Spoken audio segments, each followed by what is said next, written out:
খড়দহের সূর্যনগরে BLO বাড়িতে ইট ছুড়ল এবং দরজায় লাথি মেরে হুমকি দুষ্কৃতীদের। খড়দহ থানার অভিযোগ এলাকাবাসীর, এলাকায় উত্তেজনা। খড়দহের 43 নম্বর পাটের বিএলও মানবচন্দ্রের বাড়িতে দুষ্কৃতীদের হামলা। জানলায় ইট ছুড়ল এবং দরজায় লাথি মেরে পালালো দুষ্কৃতীরা। প্রতিবাদ জানিয়ে স্থানীয় সূর্যনগরের বাসিন্দারা খড়দহ থানায় অভিযোগ দায়ের করলো। প্রশাসনের নিরাপত্তা না দিলে কাজ বন্ধের হুমকি অন্যান্য বিএলওদের। বিএলও মানবচন্দ্রের অভিযোগ, যদি কারো নাম বাদ যায় তাহলে তারা কি করবেন? তাদের উপর অযথা আক্রমণ করা হচ্ছে কেন? খড়দহ থানায় অভিযোগ জানানোর পাশাপাশি তারা এসডিও ব্যারাকপুর এবং জেলা শাসককেও জানানোর এবং আতঙ্কিত বিএলও মানবচন্দ্র। তবে এই ঘটনায় তৃণমূল নেতৃত্ব মুখ খুলতে নারাজ। সবাই বিষয়টি এড়িয়ে যাচ্ছেন। বিজেপির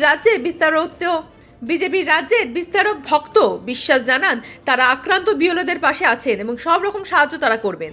ভক্ত বিশ্বাসের অভিযোগ, এই আক্রমণ তৃণমূলের লোকজনরাই করিয়েছে। কথা ওনাদের সাথে আলোচনার পরে আমি আশ্বস্ত হলাম। ওনারা আমাকে আশ্বস্ত করলেন।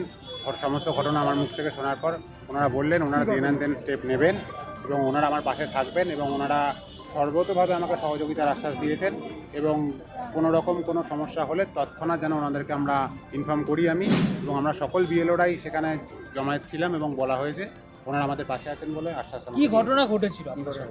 রাতের অন্ধকারে আমার বাড়িতে কালকে অতর্কিত আক্রমণ চালায় এবং আমার বাড়িতে পাথর ছুঁড়ে জানলার কাঁচ ভেঙে দেয়, দরজায় গুঁতোগুতি মারে এবং বাড়ির সামনে পানের গুটকার ফেলে সেই জায়গাটা নোংরা করে এবং সেখানে বাড়িতে ঢোকার পক্ষেও সেটা অসহনীয় হয়ে পড়ে। আপনার বাড়িতে ভাঙচুর চালানো হয়? হ্যাঁ, আমার বাড়িতে ভাঙচুর চালানো। কারা চালিয়েছে সেটা আমি বলতে পারবো না। রাতের অন্ধকারে এই ঘটনাটা ঘটেছে। আতঙ্কগ্রস্ত মনে হয়? অবশ্যই আতঙ্কগ্রস্ত।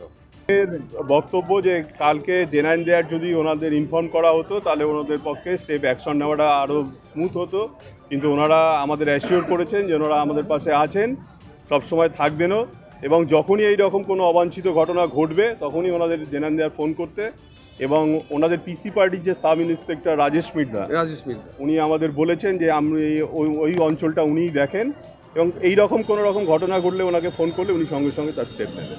বলছি কি বলবেন, আপনি তো জনকল্যাণ সমিতির সেক্রেটারি হিসাবে এইগুলো অবাঞ্ছিত ঘটনা, যারা বিএলও তারা অত্যন্ত চাপের ভিতর কাজ করছে, তাদের এই কাজের ভিতরেও যদি কেউ এরকম তাদের কাজে ডিস্টারবেন্স ক্রিয়েট করে, এটা সমালোচনার উপরে চলে যাচ্ছে। একদম সমালোচনা করতেই হবে, আর এর নেসেসারি স্টেপসও অ্যাডমিনিস্ট্রেশনকে নিতে হবে। পুলিশ অ্যাসিওর করেছে, অ্যাডমিনিস্ট্রেশন অ্যাসিওর করেছে যে বিএলওদের উপর কোনো রকম এইরকম অবাঞ্ছিত ঘটনা ঘটলে ওরা অ্যাকশন নেবে। দ্যাট ইজ ওয়েলকাম, এটাকে আমরা ওয়েলকাম করি। তন্ময় গুহরায়।